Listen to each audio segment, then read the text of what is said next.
Hi, I'm Deepa, paediatric occupational therapist. இன்னைக்கு நம்ம பார்க்குற டாபிக் வந்து early intervention.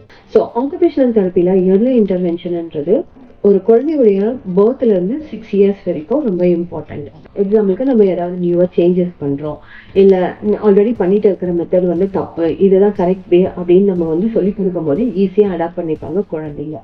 So yearly intervention பொறுத்த வரைக்கும் எப்படி நீங்க ஐடென்டிஃபை பண்ணி நீங்க ஸ்டார்ட் பண்ணலாம் அப்படின்னா, நீங்க உங்க குழந்தைகிட்ட ஏதாவது டெவலப்மெண்டல் டிலேஸ் பார்த்தீங்கன்னா, இல்ல ரெட் ஃபிளாக்ஸ் மீன்ஸ் எக்ஸாம்பிளுக்கு ஒரு குழந்தை எத்தனை முறை பேர் சொல்லி கூப்பிட்டாலும் திரும்பி பார்க்க மாட்டேன்றாங்க, ஒரு டாய்ஸ் வச்சு எப்படி விளையாடணும்னு அவங்களுக்கு தெரிய மாட்டேங்குது, நம்ம சொல்லி கொடுத்தாலையும் புரிஞ்சுக்க கஷ்டப்படுறாங்க, மற்ற குழந்தைங்களோட சேர்ந்து விளையாட மாட்டேன்றாங்க, இல்ல ஃப்ரம் பர்த்ல இருந்து ஈவன் 1 இயர் வரைக்கும் இருக்கிற பேபிஸ் கிட்ட நீங்க ஏதாவது ரைம்ஸ் பாடும் போதோ இல்ல கான்வர்சேஷன்ஸ் இருக்கும்போது அவங்க நம்ம முகத்தை பார்க்கணும், ஸ்மைல் பண்ணணும்.